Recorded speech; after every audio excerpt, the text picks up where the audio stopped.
So welcome dear student. Magnetic effect of electric current जो है या magnetic field due to electric current वाला जो चैप्टर है उसका सेकंड पार्ट जो हमने कल बीच में छोड़ दिया था, यस उसको कंटिन्यू कराते हैं। तो कल हमने ऑलरेडी पढ़ चुका है कि जब करंट कैरिंग कंडक्टर हो तो वो उसके सराउंडिंग में मैग्नेटिक फील्ड तैयार करता है। हमने बायोट-सावर्ट्स लॉ को पढ़ लिया, उसके एप्लीकेशंस को पढ़ लिया और आज जो है उसका रिमेनिंग हाफ पोर्शन जो बहुत ही इंपॉर्टेंट है, बस उसी को कंटिन्यू कराते हैं। तो बच्चों आपको पता है magnetic field at the centre of circular coil जो लास्ट हमने पढ़ लिया है। तो magnetic field at the centre of circular coil, अभी उसको थोड़ा एक्सटेंड कराते हैं। कॉइल यहाँ पर लिए है, इस कॉइल में से करंट पास हो रहा है, लेकिन सेंटर से थोड़ा आगे निकल कर हम एक स्पेसिफिक पॉइंट पर आते हैं। इसको कहा जाता है along the axis of that coil. तो along the axis of coil एक स्पेसिफिक डिस्टेंस पर एक पॉइंट ले लेते हैं। अभी करंट तो इस वायर में से पास हो रहा है, करंट तो इस कॉइल में से पास हो रहा है, लेकिन इसने राइट हैंड देखिए, राइट हैंड की हेल्प से हम बात कर सकते हैं करंट इस साइड से आ रहा है, ऐसे आ रहा है, तो थंब इधर आ रहा है। मतलब क्या हो रहा है कि इस कॉइल की वजह से जो मैग्नेटिक फील्ड प्रोड्यूस हो रही है, तो कितनी मैग्नेटिक फील्ड यहाँ पर प्रोड्यूस हो रही है, उसका मैग्नेटिक फील्ड का स्ट्रेंथ कितना है, उसके लिए ये फॉर्मूला जो है ये डिराइव किया जाता है। फॉर्मूला थोड़ा सा शायद लंबा चौड़ा लग सकता है, लेकिन थोड़ा रिदम में प्यार से इसको अगर बात करें तो समझ में आ जाएगा। Mu naught N I are square, ये जो ऊपर वाला आर है ये इस कॉइल जो थी उस कॉइल का रेडियस है, divided by 2 in bracket r square plus x square power 3/2। तो बेसिकली ये फार्मूला अगर आप देखते हो, अगर ये फार्मूला आप देखते हो तो कुछ इस तरीके से, तो mu naught N I are square divided by 2। अच्छा, ये r square plus x square है कौन? तो इस ट्रायंगल को अगर आप देखते हो तो मान लीजिए ये स्मॉल आर है, तो क्या मैं इसको लिख सकता हूँ आर क्यूब? कर सकते हैं। तो आपको जैसे चाहे, मुझे लगता है कि बेसिकली इसको ध्यान में रखना ज़्यादा बेहतर होगा। और इसमें सिर्फ x का मीनिंग क्या है वही समझना है। x is the distance from the centre along the axis. अच्छा, इस फॉर्मूले में दो पार्ट में हमने इसको स्प्लिट करा दिया। पहला क्या है, अगर मैं सेंटर पर आता हूँ, अगर ये पॉइंट ऑफ ऑब्जर्वेशन सेंटर पर है, मतलब इतनी यहाँ की बजाय अगर ये यहाँ पर हो तो x वैल्यू आ जाएगी बच्चों 0। जैसे ही हम x वैल्यू 0 रख देते हैं तो इसमें आर स्क्वायर पावर 3/2 आता है, जो कि आर क्यूब बचता है। ऊपर का आर स्क्वायर और नीचे का आर क्यूब एक कैंसिलेशन करवा के सिर्फ आर बचेगा। तो mu naught N I divided by 2r। Already ये फॉर्मूला आपने कल देखा है, उसमें सिर्फ नंबर ऑफ टर्न नहीं था, mu naught I divided by 2r, ये फॉर्मूला तो था ही था। सिर्फ नंबर ऑफ टर्न्स बढ़ने की वजह से ये फॉर्मूले में n आ चुका है। और अगर x very very greater then r हो तो इसको मैनेज किया जाता है mu naught N I are square by 2x cube. और अगर x की वैल्यू इन्फिनिटी ले ले तो फिर मैग्नेटिक फील्ड वहां पर 0 हो जाएगी। Anything divide by infinity 0। इस फॉर्मूले को मॉडिफिकेशन में आप समझ लो क्या किया है हमने। यहां देखो बच्चों, number of turns current multiply by area जो था, इसको ही डाइपोल मोमेंट कहते थे हम, इसको ही डाइपोल मोमेंट कहा जाता था। ये क्या था बच्चों? ये था मैग्नेटिक डाइपोल मोमेंट। ये क्या था बच्चों? Magnetic dipole moment. कैसे था समझ लो। जैसे जिस तरीके से ये मान लो कॉइल है, इस कॉइल में से ऐसे करंट पास हो रहा, तो जब करंट पास हो रहा है तो ये कॉइल में से मैग्नेटिक फील्ड, जैसे देखिए ऐसे मैग्नेटिक फील्ड प्रोड्यूस होना शुरू हो जाएगी। तो मैग्नेटिक फील्ड शुरू हो गई है, प्रोड्यूस हो गई है। तो देखो बच्चों, ये ऊपर वाली साइड नॉर्थ पोल की तरह बिहेव कर रही है और नीचे वाला साउथ पोल की तरह बिहेव कर रहा है। तो इस कॉइल को रिप्लेस करा देंगे भाई एक सिंगल डाइपोल से, जिसका डाइपोल मोमेंट m होगा, वेक्टर m बार करवा देते हैं। नीचे साउथ है, ऊपर नॉर्थ है। तो इन शॉर्ट ये जो करंट कैरिंग कॉइल है that behaves as a magnet, जिसको हम लोग single term m that is equal to N I में बता सकते हैं। तो a for area of coil, तो एरिया की जगह पर यहाँ पर देखें ए का इस्तेमाल होगा। तो आपको समझ रहा है म्यू नॉट एन, अभी ये देखो म्यू नॉट एन और आई आर स्क्वायर, तो अभी इसका एडजस्टमेंट क्या है वो भी समझ लो। इसका एडजस्टमेंट कैसे है वो भी समझ लो। तो मैं इसी फॉर्मूले को लिखता हूँ mu naught N I pi are square divided by 2 pi x cube. सबसे पहला एडजस्टमेंट मैंने क्या किया, म्यू नॉट एन आई, तो इसमें ऊपर और नीचे मैंने पाई से डिवाइड और मल्टीप्लाई कर दिया। इस वजह से क्या हुआ, म्यू नॉट वैसे ही है, देखो म्यू नॉट वैसे ही बना, और देखो एन आई और पाई आर स्क्वायर था बच्चों, एन आई और पाई आर स्क्वायर का मतलब एरिया हो रहा है, divided by 2 pi x cube हो गया। फिर देखो b इज इक्वल टू, मैं वापस एक एडजस्टमेंट कर रहा हूँ, म्यू नॉट बाय 4 पाई कर देता हूँ और ऊपर 2 से मल्टीप्लाई कर देता हूँ, यही चीज़ चल रही है। एन आई ए का मतलब क्या था, m था, डिवाइडेड बाय ये एक्स क्यूब था। ये ऐसा फॉर्मूला बनाने के पीछे लॉजिक ये है कि आपको आगे बार मैग्नेट वाला सेक्शन आने वाला है, और बार मैग्नेट वाला जो सेक्शन आएगा तो बार मैग्नेट के अलोंग द एक्सिस जो मैग्नेटिक फील्ड स्ट्रेंथ मिलती है उसका ही यह फॉर्मूला है। कहीं ना कहीं ये कोरिलेट कर रहा है कि इस टाइप की कॉइल जो होगी ये एक बार मैग्नेट की तरह बिहेव करती है। मतलब ये सारी चीज़ें, ये जो फॉर्मूला आने वाला है ये ऐसे आने वाला है कि मान लीजिए ये मैग्नेट है, नॉर्थ पोल साउथ पोल, और ये इसकी एक्सिस है, इस एक्सिस पर मैग्नेटिक फील्ड जो बनती है कहीं पर भी लेफ्ट में या फिर राइट में, उस मैग्नेटिक फील्ड का ये फॉर्मूला है जो आगे के पोर्शन में, आगे के चैप्टर में आपको मिल जाएगा।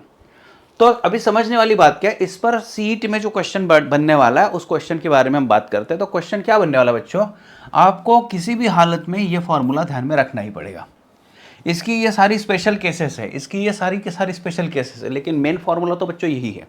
देखो एक सवाल बनाते हैं, यहाँ पर देखिए इसका क्वेश्चन देखते हैं। सबसे पहले अगर यहां पर देखें,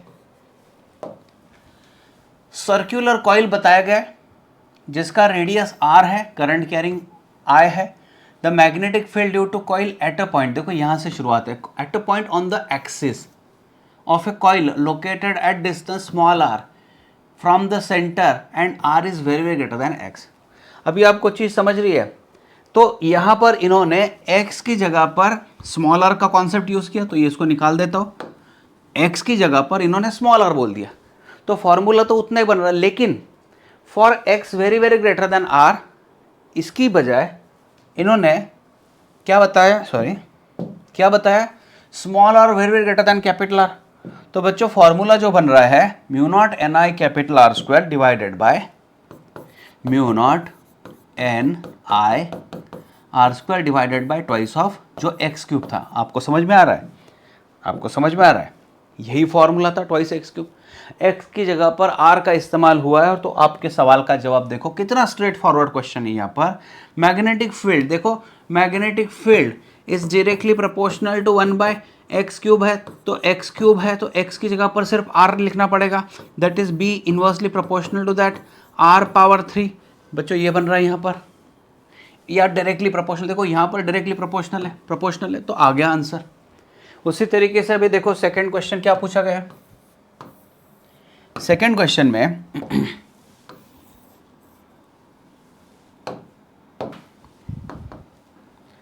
चलो यहां देखते क्या, a circular coil carrying current I has a radius R, okay, magnetic field at centre is B, तो magnetic field at centre B, इसको मैं सेंटर कह दूंगा। सेंटर का फॉर्मूला जो है म्यू नॉट, इसमें नंबर ऑफ टर्न्स बताया है क्या, तो नहीं है, mu naught N I divided by 2r, ये फॉर्मूला था सेंटर का, got it. Number of turns इन्होंने यहाँ क्वेश्चन में नहीं दिया। अभी उसके बाद क्या बताया, एट व्हाट डिस्टेंस मतलब x वाली क्वांटिटी अननोन है, from the centre along the axis of same coil the magnetic field will be b by 8। तो देखो b एक्सिस या फिर magnetic field is equal to formula था mu naught N I are square divided by twice of capital R square plus x square power that 3/2। तो इन्होंने जो बताया, देखो क्या हो गया, magnetic field at the centre को इन्होंने B डिक्लेयर कर दिया, तो जिसको मैं BC बोल रहा हूँ ये हो गया B, और ये था B एक्सिस, तो B एक्सिस में B A डाल देता हूँ, स्मॉल a डाल देता हूँ समझने के लिए, अलोंग द एक्सिस के लिए B सफिक्स A। इन्होंने बताया ये जो B सफिक्स A की वैल्यू है ना, ये B डिवाइडेड बाय 8 है। अच्छा, नंबर ऑफ टर्न्स वाली क्वांटिटी क्या है, तो नंबर ऑफ टर्न्स वाली क्वांटिटी में बात करते हैं, तो भाई n यहाँ पर नहीं है, ओरिजिनल फार्मूला में था, यहाँ पर नहीं है क्योंकि सिंगल टर्न पर काम हो रहा है। ओके चलो कोई दिक्कत नहीं बच्चों, इसका फार्मूला देखो कैसे करना है, अभी mu naught I are square divided by twice of r square plus x square power 3/2 is equal to 1/8, और ये b की वैल्यू जो मैंने लिखा था वहाँ पर mu naught I divided by twice of r डाल देता हूँ। इसमें क्या क्या कैंसलेशन में जाएगा, म्यू नॉट कैंसिल हो गया, आई कैंसिल हो गया, टू कैंसिल हो चुका है, अभी रह गया ये r।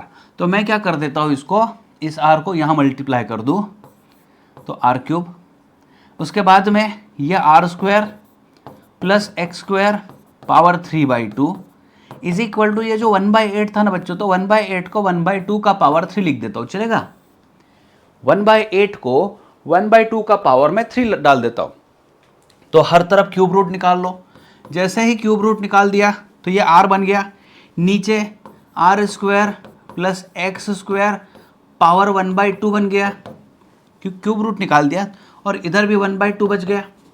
उसके बाद में देखो क्या होगा, that is 2r equal to r square plus x square power 1/2। मैं अभी स्क्वायरिंग करवा देता हूँ हर तरफ। तो बच्चों स्क्वायरिंग कराने के बाद 4r स्क्वायर बन जाएगा, is equal to r square plus x square बन गया, तो ये आ गया इधर, that is 3r square is equal to x square. तो x की वैल्यू आ गई है square root of 3 into that r value, got it. तो ये रिजल्ट मिल चुका है। तो रिजल्ट क्या है बच्चों, देखो यहाँ पर, यस ये भी रिजल्ट मैच हो रहा है। इसका मेन कंटेंट अगर देखोगे तो फॉर्मूला जिसको याद है, जिसका फॉर्मूला अच्छा है, वो बच्चा इसमें सही कर पाता है।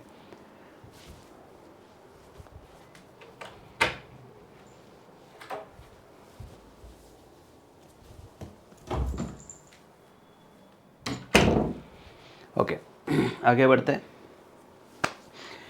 एम्पियर्स लॉ को आप एक तरीके से ऐसे बोल के चल सकते हो बच्चों, ये बहुत इंपॉर्टेंट होता है। जैसे आपने इलेक्ट्रोस्टैटिक्स में पहले कूलम्स लॉ पढ़ा है 11th में, और उसी के बाद में गॉस लॉ को कन्वर्ट करा के, मतलब गॉस लॉ लिया है हमने, तो कूलम्स लॉ वेक्टर प्रेफरेंस देता था और गॉस लॉ जो है स्केलर क्वांटिटी पर काम करता था। उसी तरीके से अभी बायोट-सावर्ट लॉ जो है ये वेक्टर टर्म पर काम करता है, और यहाँ पर एम्पियर्स लॉ जो है ये स्केलर टर्म पर काम करता है। इस पर सवाल तो बनते ही बनते हैं। बहुत बेसिक सा रूल दिया गया यहाँ पर। एम्पियर सर्किटल लॉ ने क्या किया, मान लीजिए आपके पास कुछ वायर्स है, इस वायर्स में करंट पास हो रहा है। अच्छा ये वायर्स कैसे है, यहाँ पर ये डिज़ाइन दिया है, तो देखो कैसे है। मान लीजिए यहाँ पर 1 2 3 ऐसी वायर्स है, इन दो वायर्स में से करंट बाहर निकल रहा है और इस वायर में से करंट अंदर जा रहा है। हालांकि यहाँ पर भी एक वायर है जिसमें से करंट अंदर जा रहा है। आप इसको ऐसा समझ के चल सकते हो, आपके पास मान लीजिए 8-10 पेंसिल होगी, तो 8-10 पेंसिल होगी, तो पेंसिल का शार्प टिप जो है, तो कुछ ऐसा होता है ना, हम लोग जब एक जगह पर ला लेते हैं उनको, तो शायद उनका बंडल अगर मैंने तैयार कर लिया रबर बैंड से बांध के, तो कुछ पेंसिल का टिप ऊपर होगा और कुछ पेंसिल का टिप नीचे होगा। तो मान लीजिए इनका टिप ऊपर है, वो करंट कैरिंग कंडक्टर है जिसमें से करंट ऊपर आ रहा है। जिनका टिप नीचे होगा तो ऐसे कोई है जिनका करंट अंदर जा रहा है। तो उसी हिसाब से यहाँ पर देखिए क्या हो रहा है, ये 3 वायर में अगर मैं बात करूँ तो डॉट है मतलब करंट बाहर आ रहा है, और ये क्रॉस है मतलब करंट अंदर जा रहा है। अच्छा ये चीज़ क्या है, तो ये उस पर्टिकुलर पाथ को लिया है जिसके ऊपर हमें स्टडी करना है। मुझे स्टडी करना है कि भाई मैग्नेटिक फील्ड इन 3 वायर्स ने मिलाकर कितना तैयार किया। तो इनको मैंने एनक्लोज करा दिया। इस वायर का क्या, तो इस वायर का मुझे स्टडी ही नहीं करना था। तो जिस हिसाब से ये वायर दिखाई गई है, तो हमें एक चीज़ समझनी है, आपको यहाँ पर एक जो लूप लिया गया, उस लूप के अंदर कितनी वायर्स है बस उसी पर कंसंट्रेशन करना है, और उस लूप के बाहर जो कुछ भी होगा, जितनी भी वायर्स होगी, उन पर ध्यान नहीं देना है। तो यहाँ एक लूप ले लिया, ये इमेजिनरी लूप होता है। अच्छा ये लूप का जो है एक स्पेसिफिक पाथ होता है, तो वो पाथ दिया होता है, मतलब आपको प्रेजेंट कर दिया जाएगा, बता दिया जाएगा कि भाई जैसे कि यहाँ पर एक लूप दिया है तो इसका एरो मेंशन्ड है। Are you getting this? यहाँ पर जो लूप है, मान लीजिए एग्जाम में क्वेश्चन आता है तो उन्होंने लूप बताना चाहिए। तो जब लूप बताते हैं तो उस पर एक एरो देना पड़ता है। एरो इसलिए होता है कि हमें प्रिफर्ड पता होता है कि भाई मैं इस डायरेक्शन में घूम के इसको देखने वाला हूँ। तो आपका राइट हैंड जो होगा, जो एग्जाम में जो क्वेश्चन में जो कोई लूप दिया होगा, आपको आपकी राइट हैंड की जो उंगलियां है, उंगलियों को इस हिसाब से दिखाओ कि जो लूप उन्होंने दिया है जिसको स्टडी करना है, मतलब इन तीनों वायर को क्लोज करने वाला ये लूप था, तो आपकी उंगलियां घुमा दो, तो आपका अंगूठा मान लीजिए यहाँ बाहर आ चुका है। तो अंगूठा जो आ गया है, तो अंगूठे की डायरेक्शन पॉजिटिव लेनी है। क्या करना है बच्चों, अंगूठे की डायरेक्शन पॉजिटिव लेनी है। तो जैसे ही आप अंगूठे की डायरेक्शन पॉजिटिव लेते हो, इसका मतलब यह है कि अंगूठा मेरा बाहर आ रहा है, तो बाहर आने वाला जो करंट होगा मैं उसको पॉजिटिव ले लूंगा। इसी का मतलब यह है कि जो अंदर जाने वाला करंट है वो निगेटिव होगा। Are you getting this one? तो इस स्पेसिफिक टास्क में अगर बात करूं, तो ऐसे अगर बात करूं तो यस, ये डॉट का मीनिंग पॉजिटिव होगा और क्रॉस का मीनिंग निगेटिव होगा।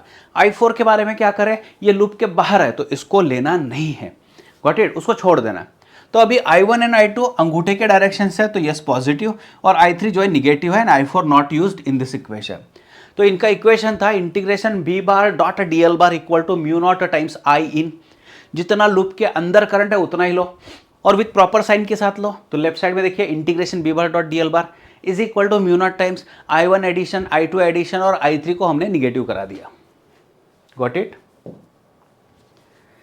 जैसे इस पर एक सवाल मान लीजिए बनाता हूं यहां पर, अज्यूम करके चलते हैं बच्चों, अज्यूम करके चलते हैं कि ये एक वायर है, ऐसे ही दूसरा वायर है, ऐसे ही तीसरा वायर है, ऐसे ही चौथा वायर है, और ये पांचवा वायर है, इधर ले लेता हूँ। और जो स्टडी चल रहा है उसके हिसाब से मैंने आपको लूप दे दिया, ये लूप दे दिया, और मैंने बताया लूप इस साइड, इस सेंस में बता दिया ये लूप है। ये जो वायर है इसमें से करंट मान लीजिए 7 एम्पियर जा रहा है, इसमें से जो होगा मान लीजिए करंट 3 एम्पियर जा रहा है, इसमें से ऊपर जो है मान लीजिए 1 एम्पियर जा रहा है, यहाँ से मान लीजिए यहाँ से ऊपर 2 एम्पियर जा रहा है, और यहाँ से नीचे मान लीजिए 4 एम्पियर जा रहा है। तो ऐसी चीज़ मैंने बता दी।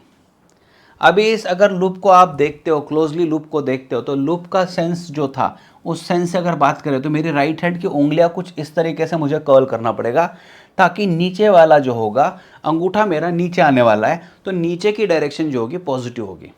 कुछ समझ रहा है आपको, देख लो। तो लूप का जो क्लॉकवाइज है एंटी क्लॉकवाइज दो ही चीज़ें हो सकती है भाई। तो देखो ना, प्लेन पर आप बोर्ड पर जब देखते हो तो या तो क्लॉकवाइज या फिर एंटी क्लॉकवाइज। तो मुझे ये जो दिख रहा है इस तरीके से दिख रहा है, तो भाई इसके सेंस ऑफ रोटेशन से मेरा अंगूठा नीचे आने वाला है, तो नीचे वाला जो करंट है वो पॉजिटिव होने वाला है। तो integration b bar dot D L बार लिख लो म्यू नॉट टाइम्स, अभी क्या करना है, तो नीचे वाला ये डायरेक्शन पॉजिटिव हो गया, तो ये अप, और डायरेक्शन निगेटिव हो गया। क्यों हो गया आपको समझ में आ रहा है? यहाँ पर देखा direction of thumb taken as positive. तो अभी यहाँ पर 3 एम्पियर नीचे है, 4 एम्पियर नीचे है, 1 एम्पियर ऊपर है, 2 एम्पियर ऊपर है। तो भाई फॉर्मूला में देखिए 3 एडिशन में आ जाएगा, 4 एडिशन में आ जाएगा, लेकिन 1 और 2 अपोज में चला गया। Got it? 3 पॉजिटिव क्योंकि अंगूठे की डायरेक्शन है, 4 भी अंगूठे की डायरेक्शन है क्योंकि इस लूप के हिसाब से बात करें। इसको 7 एम्पियर को नहीं लेना है, नहीं लेना, इसको नहीं लेना है, इसको नहीं लेना है हमें, क्योंकि ये लूप के आउटसाइड में है। तो बच्चों क्या हो गया, ये 3 कैंसिल हो गया, तो म्यू नॉट इंटू 4 हो गया। Got it? ये समझ में आ रहा है? बस ऐसे ही सवाल इस पर पूछे जाते हैं, और इसके भी एप्लीकेशंस है। एप्लीकेशंस क्या क्या है उसको भी हमको देखना पड़ेगा।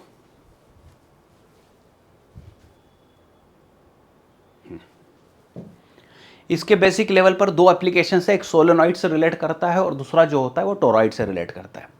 सोलेनॉइड जो होता है इसका डायमीटर कम होता है और लेंथ बहुत ज़्यादा होती है, लेकिन इसमें एक स्पेशली चीज़ है जो आपको हमेशा ध्यान में रखनी पड़ती है, वो ये है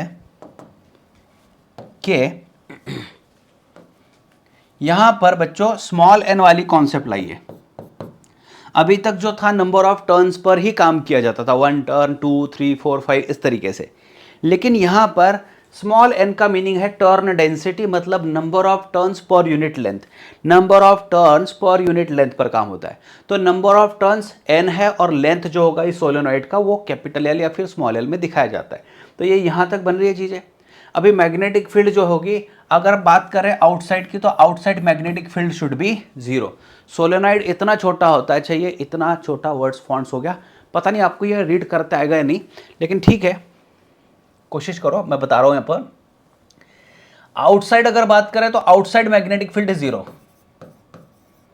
outside magnetic field literally is 0, literally 0 in the sense बहुत कम मैग्नेटिक फील्ड मिलेगा, क्योंकि ये ऐसा देखो ना, ये मैग्नेटिक फील्ड लाइन बाहर आ रही है, बहुत दूर से होकर फिर इधर क्लोज होने वाला है। अंदर सेंटर में बात करें तो magnetic field is mu naught N I, ये ध्यान में रख लो, म्यू नॉट एन आई, और एट दी एंड के लिए फॉर्मूला है भैया half mu naught N I. Got it. इसी सोलेनॉइड को अगर मैं ऐसे कर्ल करा दूं, मतलब डोनट शेप में ला दूं, तो ये जो कॉइल है इसकी वजह से जब करंट पास होगा तो ये जो रेड कलर का पार्ट दिख रहा है ना, यस, इसमें मैग्नेटिक फील्ड यहाँ पर तैयार हो जाएगी। कितनी तैयार हो जाएगी? तो B equal to mu naught, यही फॉर्मूला समझ लो, म्यू नॉट एन आई, लेकिन एन का मतलब था number of turns per unit length, तो नंबर ऑफ टर्न्स तो डाल दिया, पर यूनिट लेंथ क्या है? तो भाई ये जो कर्वेचर पार्ट दिख रहा है, ये जो सर्कल दिख रहा है, इसका सर्कमफरेंस कितना है? 2 पाई है। तो फॉर्मूला है म्यू नॉट एन आई, लेकिन स्मॉल एन की जगह पर number of turns per unit length, लेकिन पर यूनिट लेंथ में आपको 2 पाई कैपिटल आर लेना पड़ेगा। इसमें भी देखो क्या होता है, R1 इनर रेडियस है और R2 आउटर रेडियस है, क्योंकि ये डोनट शेप में है, तो एवरेज इसका ले लो R1 प्लस R2/2, इतना कर सकते हो। फॉर्मूला आपको याद करना पड़ेगा। तो देखो जैसे यहां पर एक सवाल बन रहा है, magnetic induction eight A point near and बताया है, किसके? करंट कैरिंग सोलेनॉइड का बताया। तो भाई यहां पर देखो, और स्मॉल एन का मीनिंग क्या है? Number of turns per unit length, इसको भी एक बार चेक करना जरूरी है। तो फॉर्मूला हमारा था म्यू नॉट एन आई, लेकिन एंड पर था half of mu naught N I. कितना आगे बच्चों? Half of mu naught N I. Got it. तो अभी चलो ठीक है, आगे बढ़ते हैं। उसके बाद यहाँ अच्छा सवाल इसमें बहुत कम थे तो कवर नहीं हो पाए, तो बूस्टर सेशन में इसके एडिशनल मैं सवाल करके लूँगा। काफ़ी सारे बच्चों से ये रिक्वेस्ट आ रही है कि सर बूस्टर जो सीरीज़ है आपकी, तो हमें एक्स्ट्रा और क्वेश्चन करा के लो। तो हाँ, इस पर काम चल रहा है बच्चों, इस पर काम चल रहा है।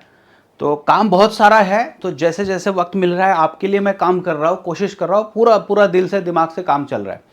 तो थोड़ा सब्र करो, जितना एग्ज़ाम का जैसे जैसे ड्यूरेशन आता है, यस मैं पूरा आपके साथ में लास्ट तक हूँ। मैं ये पहले ही मैं आपके साथ बात कर चुका हूँ, ठीक है। चलो बच्चों, तो देखो force on current carrying conductor in a magnetic field, हमने इसके पहले चार्ज पर बात की है, अभी कंडक्टर पर बात करना है। तो फ्लेमिंग्स लेफ्ट हैंड रूल आपको याद होगा, FBI याद होगा, FBI रिवाइज करा देता हूँ भाई। FBI इसका मेन पर्पस था to get the direction of force, to get the direction of force. तो फ्लेमिंग्स लेफ्ट हैंड रूल है यहाँ पर। तो देखिए इसका मतलब, थंब का मतलब जो होता है फोर्स होता है, लेकिन सबसे पहले अपनी मैंने रूल बताया था, सबसे पहले अपनी इंडेक्स फिंगर को उस डायरेक्शन में भेजो जिस डायरेक्शन में मैग्नेटिक फील्ड हो, फिर इस उंगली को खोल दो, ये उसको रिप्रेजेंट करती है जिस डायरेक्शन में करंट जा रहा है या फिर पॉजिटिव चार्ज का मोशन हो, और फिर आपका थंब खोल दो लेफ्ट हैंड का, तब ये थंब जो होगा वो आपको फोर्स की डायरेक्शन देने वाला है। Are you getting this one?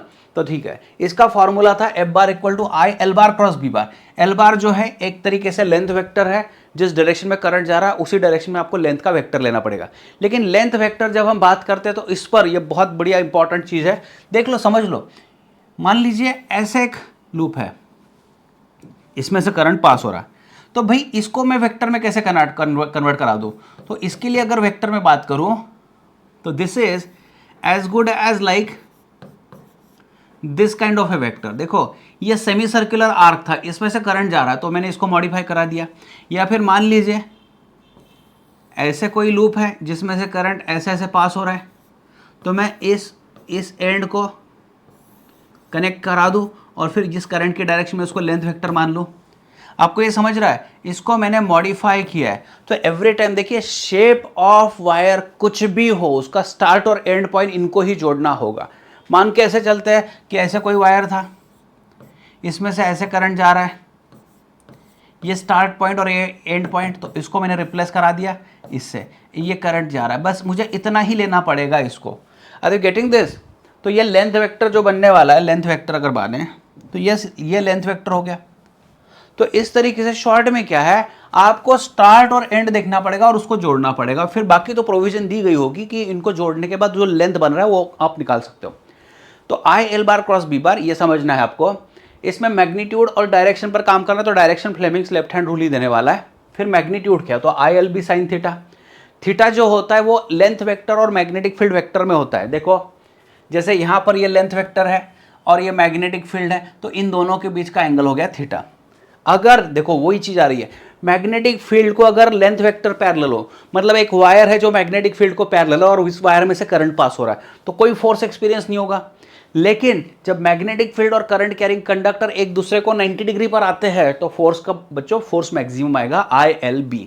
Okay, तो ये हमारे लिए इंपॉर्टेंट टर्म है, और आप जैसे आगे इलेक्ट्रोमैग्नेटिक इंडक्शन को पढ़ने वाले हैं तो उसके लिए तो ये सबसे ज्यादा इंपॉर्टेंट होने वाला है। अभी क्वेश्चन देखो, a wire carrying current I along x axis has length l। इसमें दिक्कत क्या है, करंट के लिए भी सिंबल वैसे ही दिख रहा है और लेंथ के लिए भी दिख रहा है, तो मैं लेंथ को l दिखा देता हूँ, करंट को I ऐसे दिखा देता हूँ। Okay, and kept in a magnetic field, ये मैग्नेटिक फील्ड है। देखो क्या बताया, a wire carrying current I along x axis, तो लेंथ वेक्टर जो है that is L I cap होगा, ऐसे दिखा दिया। मैग्नेटिक फील्ड जो है ये I cap plus 2j cap minus 3k cap बताया गया है। Now the question is magnitude of magnetic force acting on the wire is okay. तो पहले F is equal to I, F bar equal to I, L bar cross B bar करा देता हूँ, तो I वैसे ही ले रखता हूँ, एल बार मतलब L I cap cross B bar का मीनिंग है I cap plus 2j cap minus 3k cap, okay, is equal to I. तो देखो क्या करना है, L तो बाहर निकल जाएगा, कोई नॉट नेसेसरी कि इसको मल्टीप्लाई में डाल ही दे, तो L, तो देखो बच्चों आई कैप क्रॉस आई कैप, ये 0 हो चुका है, प्लस आई कैप क्रॉस j कैप, और इसमें से 2 को बाहर निकाल देता हूँ, माइनस फिर 3 को बाहर निकाल देता हूँ और आई कैप क्रॉस k कैप। तो इसमें क्या बच जाएगा, देखो आई एल, देखो आई कैप क्रॉस आई कैप 0 प्लस 2 आई कैप क्रॉस जे कैप, तो आपको ये सर्कल याद करना पड़ेगा, आई कैप जे कैप के कैप। तो जैसे हम लोग एंटी क्लॉकवाइज जाते हैं तो हमें पॉजिटिव मानना पड़ेगा। तो देखो कैसे, अगर मैं लेता हूँ आई कैप क्रॉस जे कैप तो आगे वाला रिजल्ट लेना है के कैप, जे कैप क्रॉस के कैप करता हूँ मैं तो आगे वाला कॉन्सेप्ट आने वाला है, मतलब एंटी क्लॉकवाइज में ना हर चीज़ पॉजिटिव जाने वाली है। तो समझ लो यहाँ पर आई कैप क्रॉस जे कैप, तो आई कैप क्रॉस जे कैप तो आगे वाला नंबर के कैप माइनस 3। अभी आई कैप क्रॉस के कैप, देखो आई कैप क्रॉस के कैप अगर मैं रिवर्स में आ जाता हूँ, यहाँ पर रिवर्स में आता हूँ तो निगेटिव, तो आई कैप क्रॉस के कैप तो आगे वाला लेना है यूनिट वेक्टर, आई कैप क्रॉस के कैप तो आगे वाला यूनिट वेक्टर जे कैप है लेकिन विथ निगेटिव साइन। इतना भी करने की ज़रूरत नहीं पड़ेगी, चलो ठीक है आई एल, तो बच्चों यहाँ पर बन गया है 2k cap plus 3j cap, लेकिन इनको मैग्नीट्यूड चाहिए, तो F is equal to magnitude में बात करें तो आई एल, और देखो ये जो होता है इनका होता है 2 का स्क्वायर प्लस 3 का स्क्वायर, तो ये वेक्टर में आपने पढ़ा होगा आई एल, तो बच्चों ये आ गया 4 प्लस 9 आई एल, और कुछ बताया है, हाँ ये B बच गया यहाँ पर, तो B, तो यहाँ पर भी था B, तो यहाँ पर भी बाहर निकला है B, यहाँ पर भी बाहर निकला है B, तो भाई यहाँ पर बाहर निकलेगा B, ये बच जाएगा, तो B, और ये कितना बच्चों 13, तो आई एल भी √13, आई एल भी √13, तो दिखने में थोड़ा और दिखेगा लेकिन आई एल भी √13 ऐसे ही है। Okay, got it. चलो आगे बढ़ते हैं।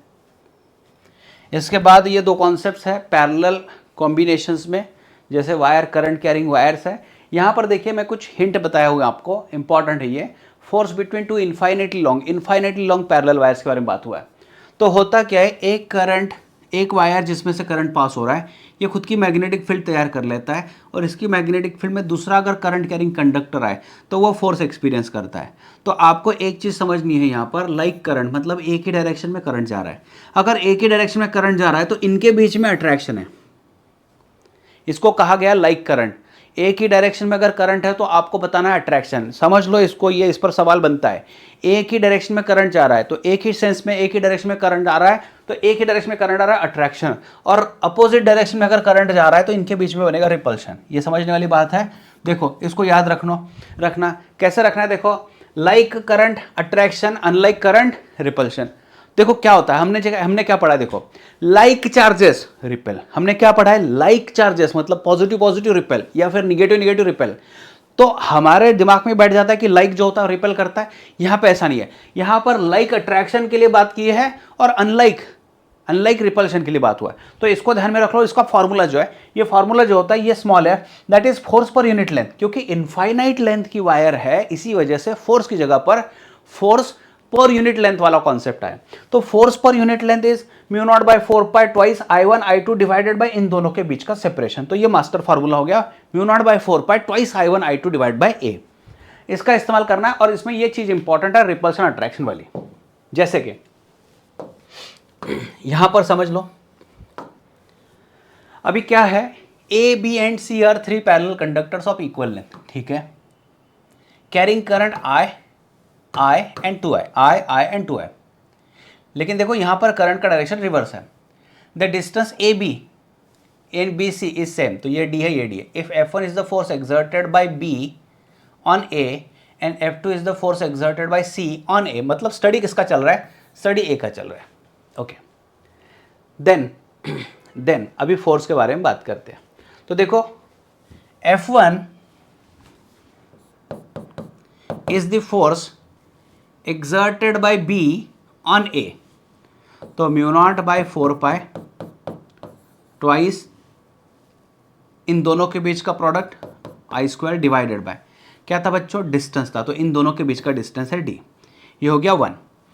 अभी देखो ये फोर्स जो होगा इसको रख देते हैं और ये लाइक है, तो लाइक है मतलब क्या हो गया बच्चों, लाइक है मतलब क्या हो गया, अट्रैक्शन। लाइक है मतलब क्या हो गया, attraction. Are you getting this?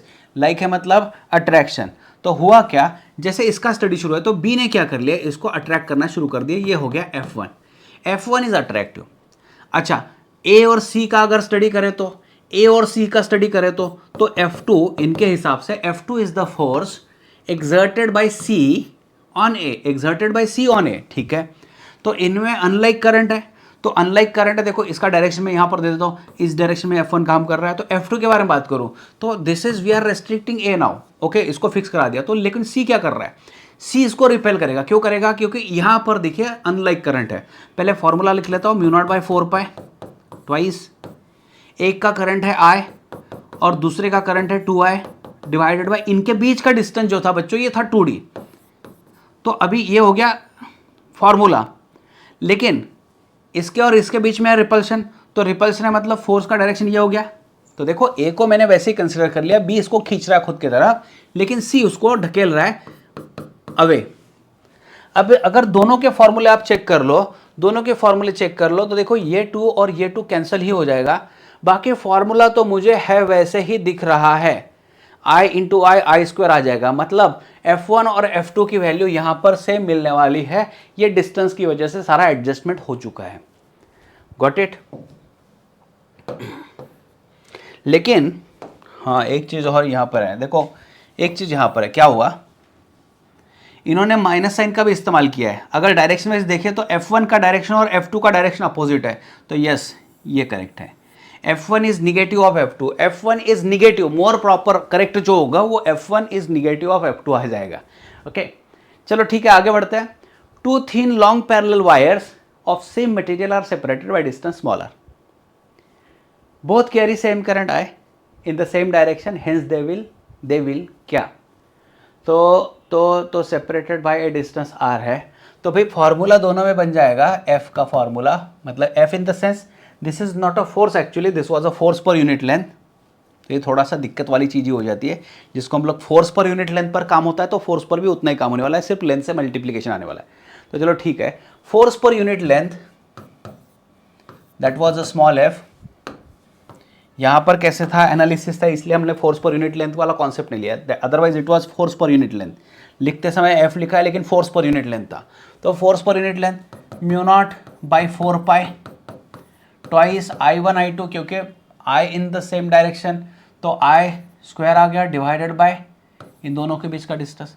तो क्योंकि यहाँ बताया है इन द सेम डायरेक्शन, तो करंट लाइक करंट के लिए क्या बनता है बच्चों, लाइक करंट के लिए अट्रैक्शन बनता है। लाइक करंट के लिए क्या बनता है, अट्रैक्शन बनता है। तो म्यू नॉट, ये को ये 2 कैंसिल करवा के mu naught I square divided by 2 pi R, और attraction mu naught I square divide by 2 pi R, ये पर यूनिट लेंथ हो गया और अट्रैक्शन हो गया, दिख रहा है, अट्रैक्ट ईच अदर। यहाँ पर अलग है, यहाँ पर 4 पाई, तो ठीक है ये करेक्ट है, T must be the correct, yes. ये चीज़ आपको ये मैग्नेटिज्म में मोस्टली आने वाला है, तो इसको यहाँ पर ले या फिर स्किप करें तो कोई दिक्कत नहीं आएगी। मैं सिर्फ नॉमिनली इसको एक्सप्लेन करा दूँ फिलहाल के लिए, क्योंकि ये मैग्नेटिज्म में आने वाला है। तो जैसे कि एटम के अंदर इलेक्ट्रॉन जो है न्यूक्लियस के अराउंड घूमता है, तो जब इलेक्ट्रॉन घूमता है तो इलेक्ट्रॉन एक खुद का टाइनी करंट जनरेट कर देता है। इलेक्ट्रॉन जो है इसका मोशन लेफ्ट में चल रहा है, तो इसका टाइनी करंट जनरेट हो रहा है, क्योंकि इलेक्ट्रॉन के अपोजिट करंट होता है।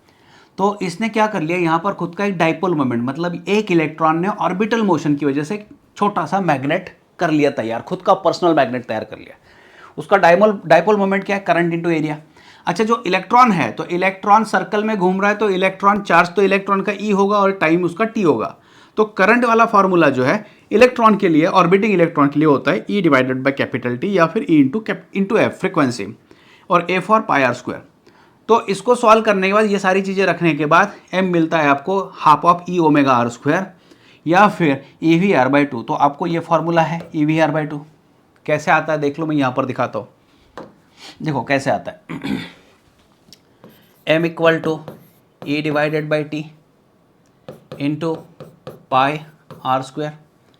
अच्छा, ये जो कॉन्सेप्ट आया है वो कैसा है, देखो E F pi are square, but you know that omega is 2 pi f, so m can be equal to e, f की जगह पर ओमेगा बाई 2 पाई डाल देते हैं, और यह पाई आर स्क्वायर था, तो भाई m is equal to E omega, एक पाई कैंसिल हो गया, स्मॉल आर स्क्वायर बाई 2। तो ये फार्मूला तो ऑलरेडी आपको दिख ही रहा है। या फिर आप ऐसे भी लिख सकते हो omega equal to v by r, या फिर हाँ omega equal to v by r लिख सकते हैं ना, e by two omega v by r और ये आर स्क्वायर।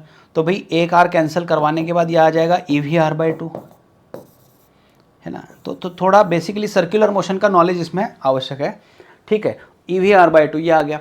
फिर देखो बच्चों क्या होता है, इसको एंगुलर मोमेंटम भी है। एंगुलर मोमेंटम का मतलब क्या हो रहा है, इसके पास एंगुलर मोमेंटम है। एंगुलर मोमेंटम क्योंकि ये इस तरीके से घूम रहा है तो एंगुलर मोमेंटम नीचे आया, दिस इज एंगुलर मोमेंटम।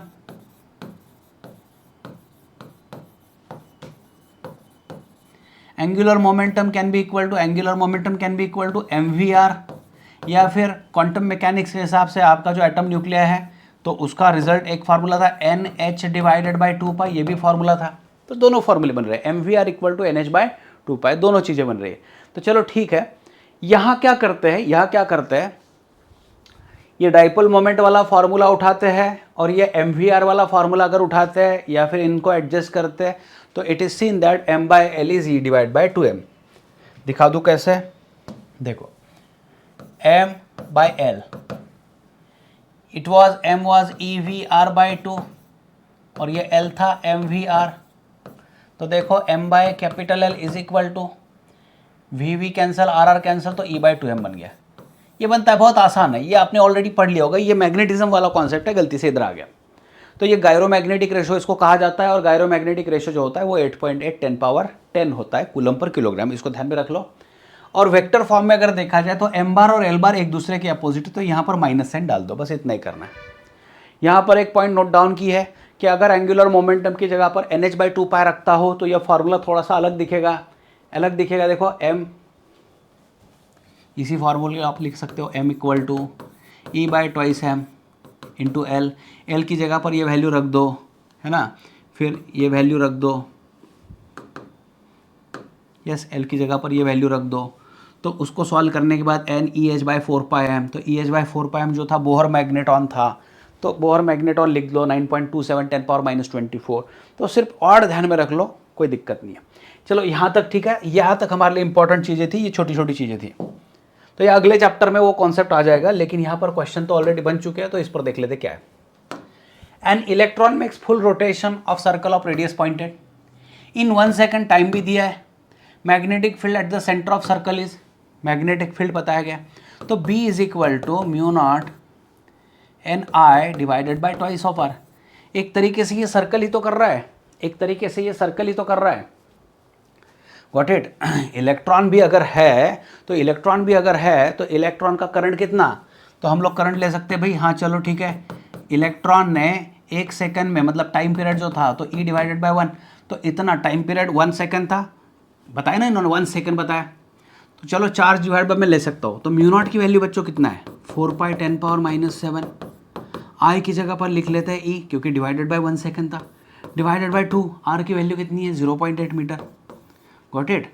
तो इसको सॉल्व ऐसे करते हैं अभी, ये हो गया 4π10⁻⁷, इलेक्ट्रॉन की वैल्यू 1.6 10⁻⁻19 और डिवाइडेड बाय ये 2 × 1.8 मतलब 1.6, तो रिजल्ट मिल चुका है 4π10⁻, कहाँ -26, 4π10⁻⁻26 ये हो गया बच्चों। इतना मैग्नेटिक फील्ड मिल गया। इसके लिए कोई दिक्कत नहीं, इसके लिए कोई स्पेशल नॉलेज की रिक्वायरमेंट, वो नॉलेज की रिक्वायरमेंट वहाँ पर नहीं थी। चलो इसके पहले जो हमने पढ़ लिया वो आगे हमें मैग्नेटिज्म में पढ़ना ही पढ़ना है। उसके बाद क्या बताया, an electron of mass m is revolving around nucleus in a circular orbit of radius r has angular momentum capital L। Okay, magnetic field produced by electron eight the centre of orbit is, कर सकते हो क्या, कर सकते हो क्या, देखते हैं करते हैं क्या। B equal to mu naught I divided by 2R आ चुका है, तो mu naught by 2R, R की जगह पर E बाई कैपिटल T डाल देता हूँ, या फिर इसमें कैपिटल T की रिक्वायरमेंट नहीं है। ओके, या फिर E मल्टीप्लाई बाय फ्रीक्वेंसी डाल देता हूँ। लेकिन अभी ज़रूरत किस चीज़ की है, ज़रूरत एंगुलर मोमेंटम की इनको। ओके, तो ऐसा कर सकते हैं, E bye twice m was m by L, E by twice m was m is dipole moment is I into area divided by L। तो मुझे ऐसा लग रहा है, तो जहाँ पर ज़रूरत है मतलब करंट की ज़रूरत है, तो देखो E divided by twice m, ये L और एरिया नीचे ले लेता हूँ मैं यहाँ पर A, तो current can be EL bye twice m, area की जगह पर πr² डाल देते हैं। तो कुछ ऐसा करते हैं, B is equal to mu naught I divided by 2R, mu naught by 2R और I की जगह पर EL divided by twice m πr²। तो B is equal to mu naught EL divided by, ये हो गया 4R³ और m pi, mu naught EL by 4πmr³। Yes, ये रिजल्ट बन गया, यहाँ पर रिजल्ट आ चुका है। तो थोड़ा थोड़ा क्या किया इन्होंने, थोड़ा सा दिमाग अलग से लगाना पड़ेगा बच्चों। क्या करना पड़ेगा, E bye twice m mass of electron, E bye twice m was dipole moment है ना, डिवाइड बाय एंगुलर मोमेंटम। तो इसको m को करंट इनटू एरिया ले लिया, तो करंट वाली वैल्यू को यहाँ पर हमें चेंज कराना पड़ेगा और फिर सब्स्टिट्यूट करना पड़ेगा। तो mu naught I divide by 2R, मतलब देखो इलेक्ट्रॉन जब सर्कल में घूम रहा है तो it is as good as like a coil, उस तरीके से बिहेवियर कंसिडर कर लो। और एक कॉइल में से करंट पास हो रहा है तो उसके सेंटर में मैग्नेटिक फील्ड तैयार होती है, mu naught I divide by 2R। बस वही रिजल्ट यहाँ पर इस्तेमाल हुआ है। Angle made by orbital angular momentum of electron with direction of orbital magnetic moment. मतलब क्या था बच्चों, देखो अगर ये m बार था तो ये L बार था हमारे इलेक्ट्रॉन के हिसाब से। इलेक्ट्रॉन का मोशन इधर था, करंट इधर था अपोजिट डायरेक्शन में, और ये मोशन इधर था, क्योंकि इलेक्ट्रॉन के मोशन के अपोजिट करंट फ्लो होता है, तो वो समझना है। तो यहाँ इनके बीच का एंगल कितना है, 180 डिग्री आना चाहिए, 180 डिग्री आना चाहिए। उसके बाद देखो क्या होगा, the hydrogen atom electron of charge E revolves in a one orbit of radius r with speed v. The magnetic moment associated with electron is EVR by 2, यहाँ पर था EVR by 2। ओके, और ये मूविंग कॉइल गैल्वेनोमीटर का concept यहाँ पर बीच में डाल दिया है। तो बेसिक लेवल पर कॉन्सेप्ट ये था कि इस टाइप से कॉन्केव पोल पीसेस मैग्नेट होते हैं, इनके बीच में ये सॉफ्ट आयरन कोर और उसके ऊपर डाल दिया जाता है कॉइल। जैसे कि मैग्नेटिक इफेक्ट ऑफ फोर्स, मतलब मैग्नेटिक इफेक्ट जो आपने पढ़ा है कि जैसे करंट कैरिंग कंडक्टर अगर मैग्नेटिक फील्ड में हो, it experiences a force, that force is a I L bar cross B bar. तो अभी क्या होता है, यूनिफॉर्म मैग्नेटिक फील्ड में इस तरीके की कॉइल रख दी जाती है और कॉइल में से करंट पास किया जाता है। जैसे कॉइल में से करंट पास होता है तो दैट कॉइल की एक साइड अंदर फोर्स एक्सपीरियंस करेगी और दूसरी बाहर की ओर एक्सपीरियंस करेगी फोर्स। तो इस तरीके से ये रोटेट हो जाती है। अच्छा, जब ये कॉइल रोटेट होती है तो इसी कॉइल को ऊपर एक फॉस्फर ब्रॉन्ज वायर की हेल्प से यहाँ पर सस्पेंड कर दिया जाता है और जिसके ऊपर मिरर डाल दिया जाता है। मिरर का पर्पस क्या है? मिरर का पर्पस ये होता है कि कहीं दूर से यहाँ पर इस पर लाइट डाला जाता है जो कि रिफ्लेक्ट होकर वापस जा रहा है। अगर मान लीजिए नीचे का फ्रेम ऐसे टर्न हो गया, तो नीचे का फ्रेम अगर टर्न होता है तो ऊपर की वायर ऐसी ट्विस्ट हो जाती है। तो वायर अगर ट्विस्ट हो जाती है तो मिरर भी थोड़ा ट्विस्ट हो जाएगा। तो जो लाइट इधर आ रहा था वो सीधा पीछे नहीं जाएगा, वो कहीं दूसरी ओर जाएगा। तो इससे हमें एंगल मेजर करते आता है। तो अभी इसमें देखिए दो टॉर्क है, आपको डायरेक्ट लर्न करना पड़ेगा, इसके डिटेल में भी नहीं जाना, ज़रूरत ही नहीं है बच्चों। अभी ये सही समय ही नहीं है कि इसके डिटेल में जाए, इसकी थ्योरी पूरे पढ़े। तो कॉन्सेप्ट ये था, ये काम किस पर कर रहा है, बस उसी पर सोचना है कि ये काम कर रहा है कि जब मैग्नेटिक फील्ड में कोई करंट कैरिंग फ्रेम या करंट कैरिंग कंडक्टर डाल दिया जाता है और उसमें अगर फोर्स एक्सपीरियंस होता है तो due to two equal opposite forces torque is generated. तो टॉर्क कितना बन रहा है? N B I A sine theta, N B I A sine theta. तो एन नंबर ऑफ टर्न्स हो गया, बी वहां पे मैग्नेटिक फील्ड हो गया, I is the current, A is the area. तो यहां पर साइन थीटा मतलब क्या है? मैग्नेटिक फील्ड और एरिया वेक्टर, ये जो कॉइल है ना, ये कॉइल का एरिया वेक्टर और मैग्नेटिक फील्ड, इनके बीच का जो एंगल होगा उस एंगल पर ये डिपेंड होता है। इस तरीके से मैनेज किया जाता है कि हर समय साइन की वैल्यू आपकी 1 है। इसीलिए ये पोल ऐसे डाले हुए हैं। तो पोल ऐसे डाले हुए हैं, इसका मतलब क्या है? देखो, मान लो यहाँ पर मैग्नेटिक फील्ड है और ये कॉइल जो दिख रही है, कॉइल का एरिया वेक्टर ऐसा है। तो एक दूसरे को परपेंडिकुलर होने की वजह से हमेशा यहाँ पर 90 डिग्री मिलता है। तो इसी वजह से ये साइन की वैल्यू है निकाल दी जाती है। तो tau equal to N B I A, ध्यान में रखो।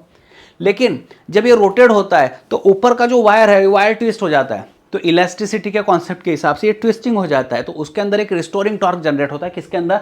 ऊपर की वायर के अंदर। वो कोशिश करता है कि इसको रिस्टोर करे, वापस लाए। तो कितना होता है? के थीटा। ये रिस्टोरिंग टॉर्क हो गया के theta.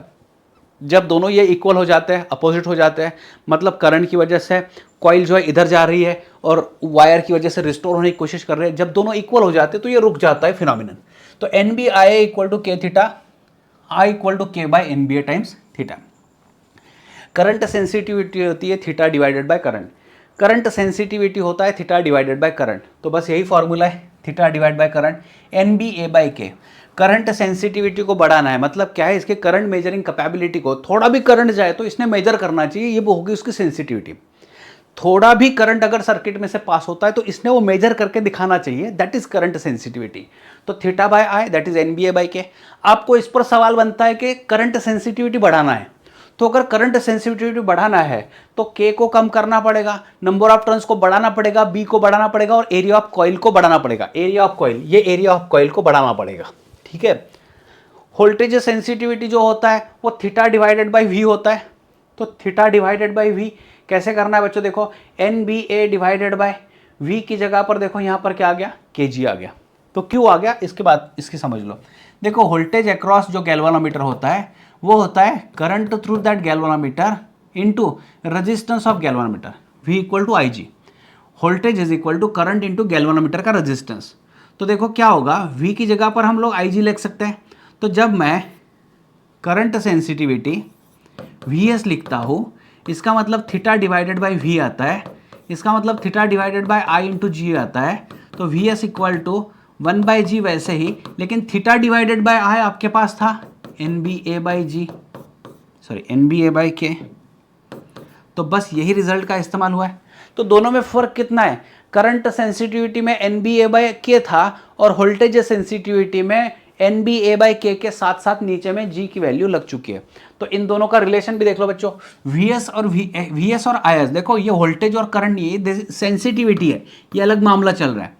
Voltage sensitivity can be equal to current sensitivity by G, है क्या? सही है। देखो क्या, देखो अगर आप V S divided by I S कर देते हो तो इन दोनों में कॉमन अगर आप बात करोगे तो V S divided by I S बात करते हैं तो यस, इन दोनों में एन बी ए बाई के कॉमन है। तो वी एस यहाँ पर सिर्फ जी बच जाएगा, ये 1/। तो V S divide by I S can be equal to या फिर V S equal to I S divided by G. ये यहाँ से इन दोनों से मैं ले सकता हूँ। ठीक है, सेंसिटिविटी बढ़ाने के लिए नंबर ऑफ टर्न्स बढ़ाओ, मैग्नेटिक फील्ड बढ़ाओ, एरिया बढ़ाओ, लेकिन के शुड बी स्मॉल। यहाँ तक सारी चीज़ें आपको दे दी गई है बच्चों। तो I hope you understood this one. तो इस पर जो हो गया और थोड़े एडिशनल सवाल जो हो गए बूस्टर सीरीज में हम करा के लेने वाले हैं। Thank you very much. इसका PDF मैं बना के आपको शेयर करा दूंगा। यस।